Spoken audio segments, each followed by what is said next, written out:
everybody, welcome to this week's episode of Walk and Talk Wednesdays, where you all ask the questions, we go on a little walk, I do the talking, and then hopefully by the end of the trail, I've answered your question for you. My name is Father Chase, and you may be wondering what we're doing here. Where's the trail? Well, there is a tremendously powerful windstorm blowing through Atlanta right now, and it was wreaking all kinds of havoc on the audio and the recording. So rather than fighting with nature, I thought let's just do this week's episode from my reading chair, and we'll get back to the trails next week. Sorry, some things are just out of my control. But let's dive into this week's question, which is, why doesn't God reveal himself to us? Which I want to add a little caveat to the question, because Christians actually do claim that God does reveal himself to us. So the question is probably better stated, why doesn't God more explicitly or more tangibly reveal himself to us?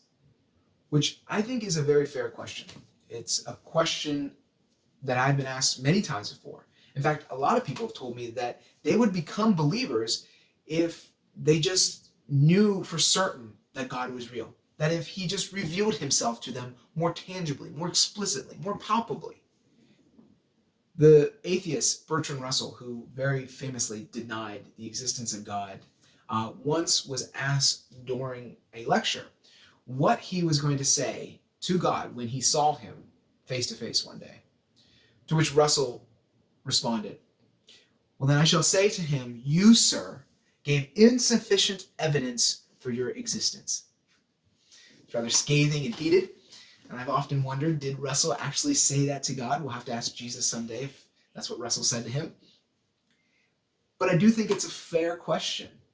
And when we ask this question, I have some thoughts.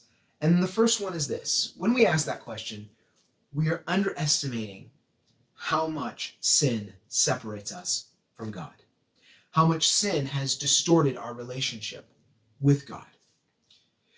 So in the Bible, prior to sin entering the world, we're told that Adam and Eve and God had a much more direct, personal, one-on-one relationship with one another. We're told that they walked in the garden and talked, and that it was much more explicit and much more palpable than what we currently have and what other Christians have experienced in their lives.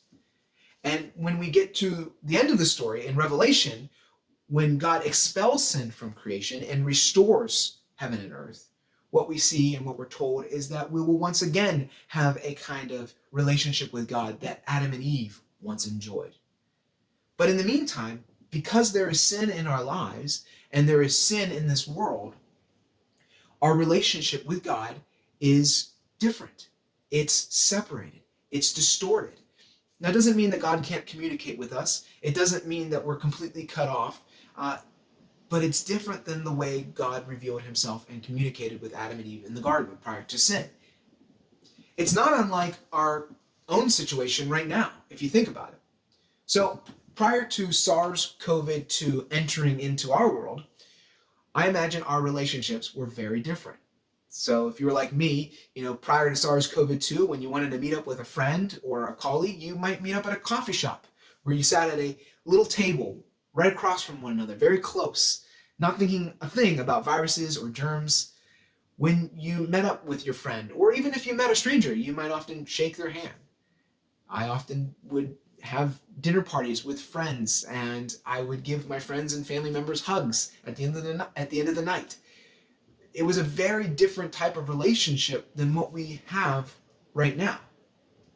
That doesn't mean that we don't have any relationships. It doesn't mean that we don't communicate with other people. It just means that right now, because of the presence of SARS-CoV-2 in our world, we have to have different ways of having a relationship, different ways of communicating. So now if we want to meet up with friends, we have to do it more distantly, about 6 feet apart. And we're asked to veil our faces, to wear a mask so that we don't spread the germs. More often than not, though, we're communicating and having relationships through our phones and through our laptops. I still meet up with my friend every once in a while to have a cigar, but we do it through FaceTime so that we don't spread germs. We still have a relationship, it's just very different. And I imagine all of us are in that same boat right now.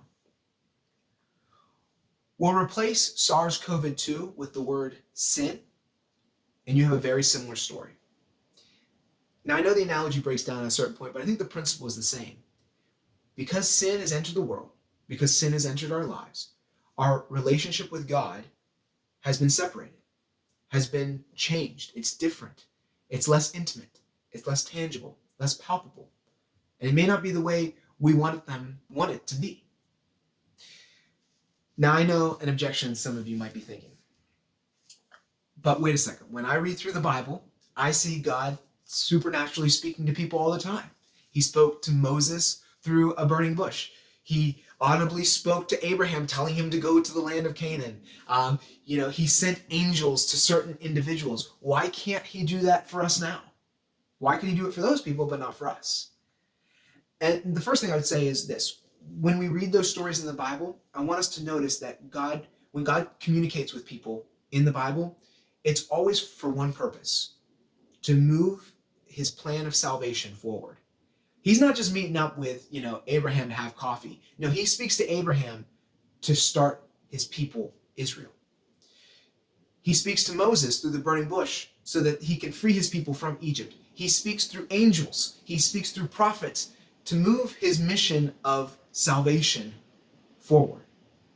And I think he still does that with certain people today. I just actually was on a Zoom meeting where apparently a bishop had a vision from Jesus. And I think the reason why God chose to reveal himself to that bishop supernaturally is because he's got a plan of salvation for that bishop. He's going to do something great, and a lot of people are going to come to faith through that guy. That's the reason why he spoke to him. And I think that happens to a lot of people that claim now to have had a miraculous interaction with God. But the reason why he doesn't do that to everybody, I think, comes down to this: faith and free will. Faith and free will. So what we're told is that God has given all of us free will. That is, we can choose whether or not we're going to follow, trust, and rely upon God or not. We summarize those words, trust, rely, and follow, into the word faith. A lot of people think that faith is simply believing in the existence of God. That's not faith. Faith is trusting in, relying upon, and following or obeying God. And if God were to more explicitly, miraculously reveal himself to all people, make himself known, then I think it would infringe upon our free wills.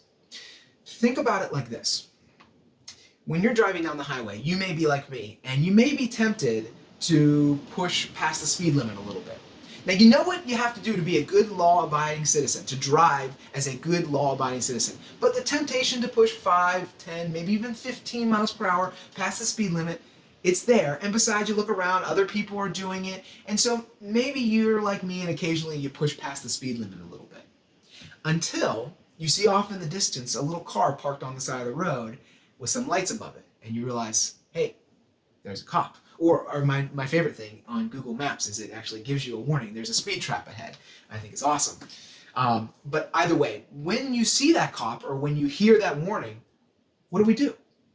We immediately slow down. Now, does the presence of that cop take away from our free will and our choice to speed or follow the speed limit? No, technically we could still choose to break the speed limit in front of the cop if we wanted to. Though I don't know who in their right mind would choose willfully to fly past a cop 15 over the speed limit. So our free will may not have been taken away, but they certainly have been imposed upon. What's so different with God, right? If God were to make his presence more explicitly known, if he were to make his existence more certain, then how in the world could we choose anything other than to follow God? Our free will may still be there, but they would be imposed upon or coerced. And God doesn't want that. God wants us to freely choose him or not. And so he gives us some separation. He doesn't miraculously make his existence known to all of us. There's also the problem with practicality and expectation. And that means this. Everybody would have different expectations on how God should reveal himself to us. And practically, it doesn't work out for everybody. So what I mean by this is, imagine if God decided he was going to make his existence known to all people. How would that work? Well, maybe he chose to open up the clouds, have the angels stand up above, sing some song, and speak loudly to 9 billion people. I exist. I want you to follow me, follow the Bible. And then he closed up the heavens and went away.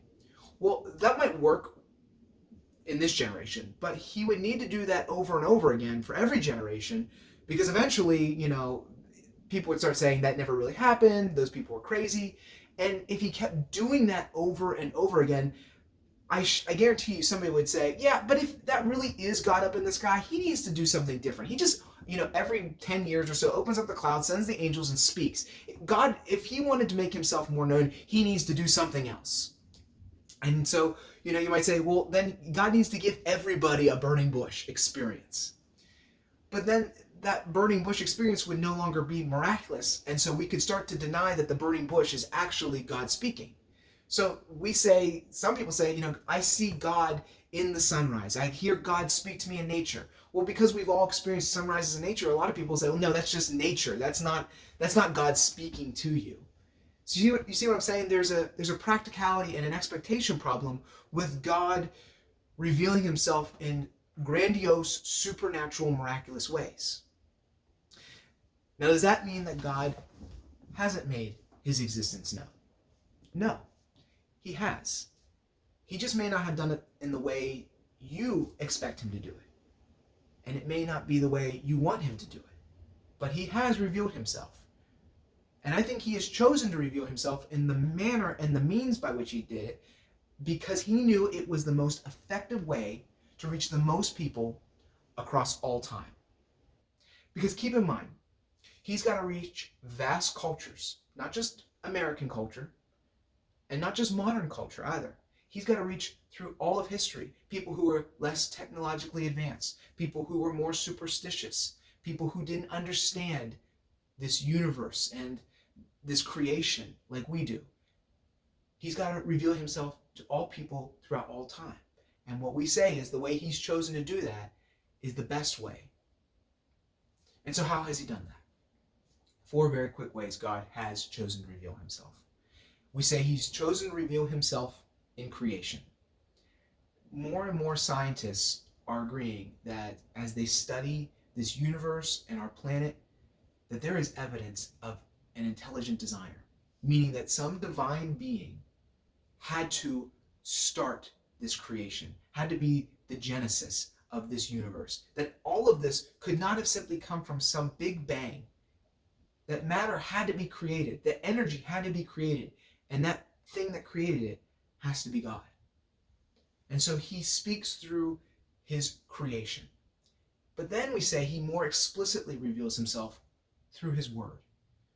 God speaks through the Bible and reveals himself through the Bible.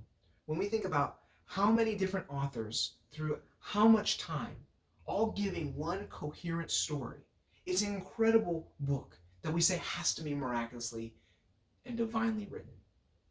And what we say is that God reveals himself through his word.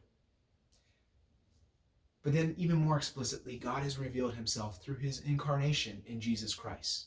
Anything we want to know about God, we need to look to Jesus. He has most explicitly revealed God to us. And finally, we would say God reveals himself to us personally, to our hearts and through our own experience. And that's where I'd say God still speaks to us intimately, still reveals himself to us personally. It's not tangible, it's not scientific, it's not explicit, but it still is personal. And so God does reveal himself to us. It just may not be the way we want him to, or it may not be the way we expect him to, but it's certainly adequate enough for us to place our faith into him. Well, that's my answer for this week's question. I hope you all enjoyed, and I look forward to the comments. If you all have a question, please, by all means, give me a message, send them my way, and I'll be glad to answer them. This is Father Chase signing off. God bless.